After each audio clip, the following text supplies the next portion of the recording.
Ya, menurut saya, kenapa tidak? Apabila langsung kepada para masyayikh. Buktinya apa? Orang-orang terdahulu tidak ada yang namanya lembaga-lembaga pendidikan untuk membantu begitu. Langsung duduk ke para masyayikh, mendengarkan perkataan para masyayikh dengan melakukan apa? Yang itu tadi yang saya katakan, bahwa kita butuh yang namanya pembiasaan, membiasakan diri untuk mendengarkan langsung perkataan para masyayikh yang katanya elusif itu. Ya, dengan adanya pembiasaan tadi, sesulit apapun perkataan dari para masyayikh, sedikit demi sedikit kita akan memahami itu. Menurut saya demikian. Jadi bisa dikatakan esensi itu juga sekaligus sebagai keuntungan kita ketika kita mencoba, Iya. pasti akan ada titik untuk sampai ke situ. Nah, sedangkan Ustadz Ilham, setelah tercapainya tujuan kita ataupun jembatan rumah-rumahan ini untuk sampai ke kuliah dengan cara meninggalkan kuliah itu sendiri. Kayaknya tidak netral ini moderator ya. Tidak, saya hanya menyampaikan apa yang Anda sampaikan. Mengulang begitu. Bahwa keuntungan daripada kita berrumah-rumahan itu atau berlembaga-lembaga itu, boleh Anda sampaikan? Maksudnya? Keuntungan dengan menjadikan berrumah-rumahan ini sebagai jembatan untuk berhadapan dengan masyayikh, kuliah apa segala macam. Iya. Artinya selain itu. Selain mumtaz di rumah-rumahan. Dari awal saya sudah sebutkan bahwasanya para senior memberikan gambaran umum. Intinya itu, memberikan gambaran umum untuk menjembatani pemahaman kita terhadap pemahaman yang tinggi yang diberikan kuliah. Kita lihat bahwasanya kita yang datang notabene-nya dari Indonesia misalnya, kita belum bisa diberikan kitab mutawasid di mantik, yaitu at-tahzib. Nah, itu diajarkan di kuliah. Otomatis itu kita lalui di luar kuliah yang mubtadi'nya. Bagaimana caranya? Salah satunya minta ke senior untuk ajari yang mubtadi'nya seperti apa. Memang masyayikh tidak mengajarkan itu di luar kuliah? Iya, maksudnya bisa juga di kuliah, tapi saya sebagai orang-orang tua meminta dulu untuk senior, kemudian mengambil kalam masyayikh setelah itu. Jadi yang saya lihat seperti ini ya, ketika ada gerakan atau kemajuan, pasti di situ ada kayak kasar sekali kalau saya bilang apa ya bahasanya? Artinya itu masalah yang muncul dari pribadi orang-orang yang seperti itu, yang mana memanfaatkan kesempatan untuk mengambil keuntungan. Itu yang negatif ya. Tapi ada juga pembayaran seperti itu, bukan untuk mengambil keuntungan, tapi untuk operasional misalnya. Untuk operasional misalnya, dan untuk mengikhtiram guru kita, mengikhtiram kakak-kakak senior kita yang telah membantu, itu saya rasa cukup fair lah. Cukup fair untuk kita lakukan.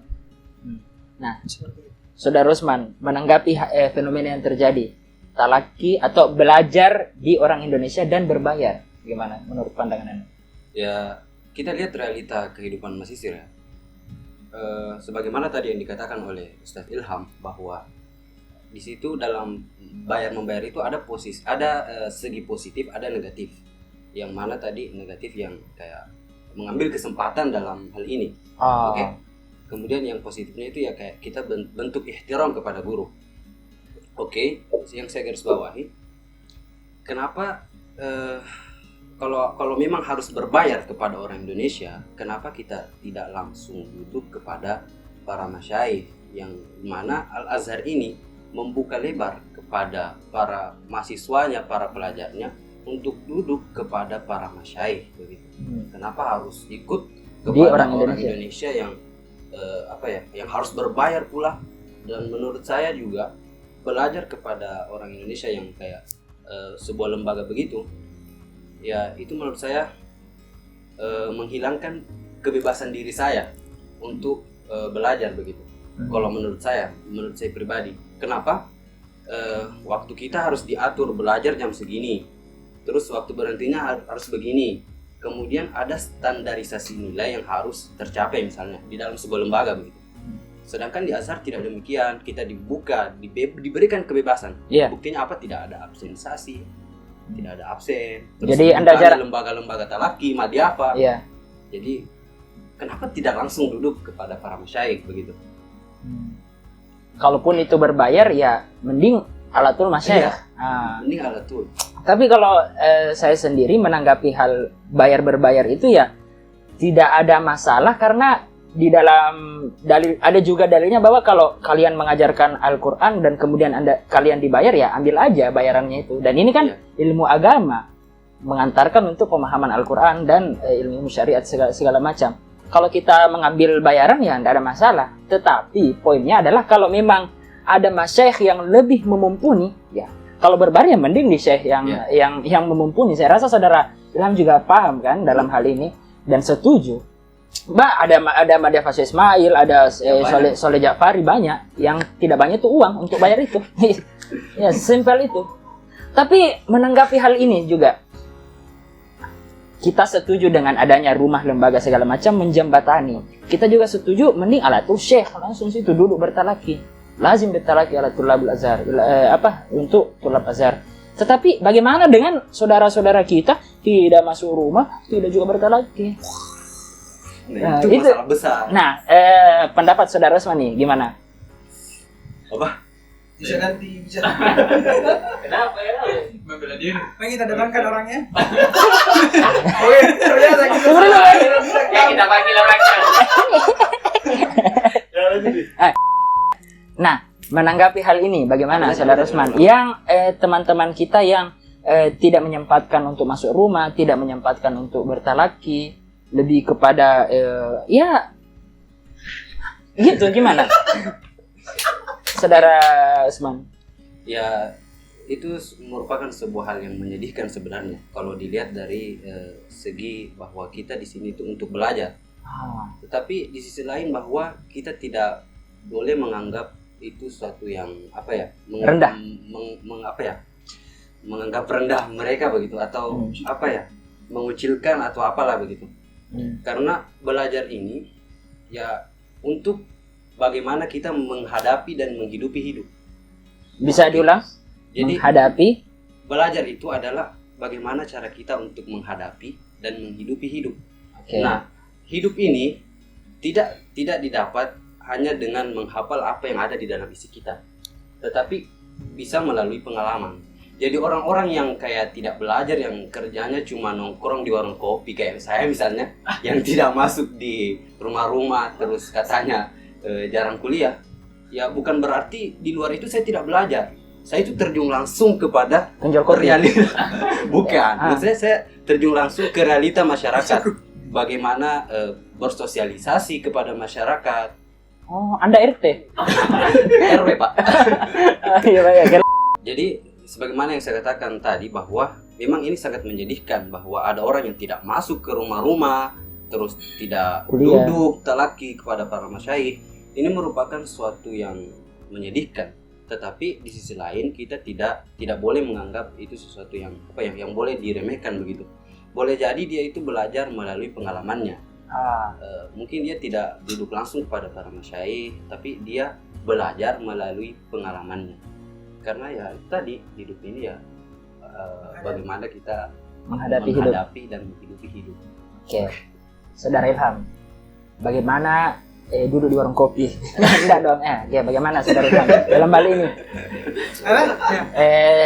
Dengan ada tidak masuk rumah-rumah, tidak talaki, tidak kuliah, bayar igar saja di rumah. Gitu. Bagaimana? Saya tidak bisa itu kan hal sensitif. Iya. Hal sensitif di tengah kita. Iya. Saya tidak bisa langsung menghubungi mereka karena kita tidak tahu apa yang mereka alami. Sekeras apa hidup mereka, terlalu angka ini kalau keras hidup mereka. Pokoknya intinya saya tidak bisa memberikan sikap yang tegas terhadap orang-orang atau teman-teman kita yang seperti itu, karena kita tidak tahu apa yang telah mereka alami, apa yang mereka sedang akan hadapi dan apa yang telah terjadi di masa lalu mereka. Mungkin itu bisa jadi pengaruh, bisa jadi muasir pada hidup mereka yang sekarang. Artinya hal ini adalah sesuatu yang sensitif sekali. Lebih baik amannya saya mengikuti berpayung di perkataan saudara Usman. Artinya dalam hal itu kami berpelukan lah. Oke, jadi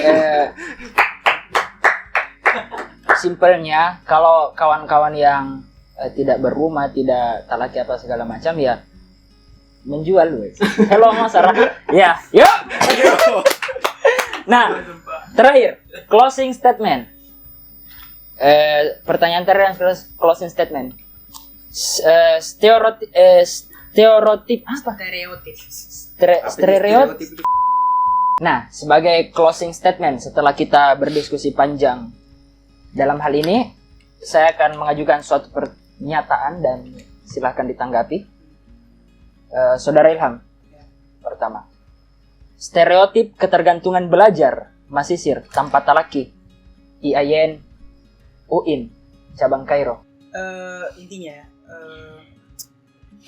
kembali ke mabda awal bahwasanya kita semua dari kita semua memiliki niat yang mulia, ingin mengambil sedikit sanad lah dari para ulama kita, dan untuk hal itu kita memiliki jalan masing-masing yang setelah saya lihat ternyata sama-sama bagusnya, sama-sama cemerlangnya.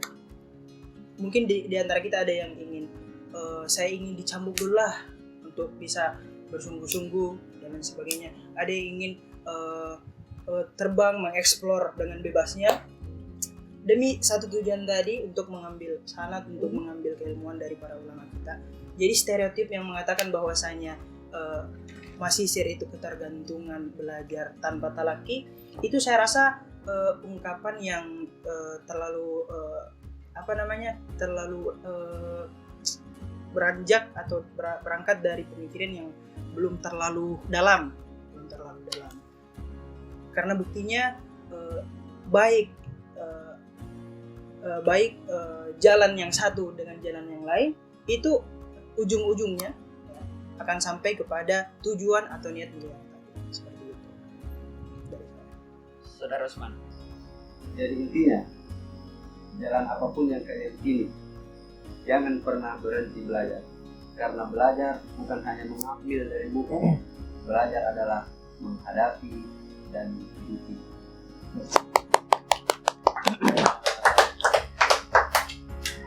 Itulah tadi diskusi panjang yang diadakan oleh RN Talk, Rakunaja Talk, ya kan?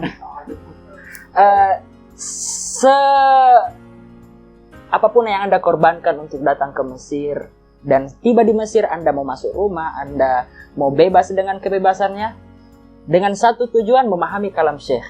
Al-Muhim, Zakir Quais. Itulah jalan ninja kita semua. Terima kasih, saya Icuk Rufai dan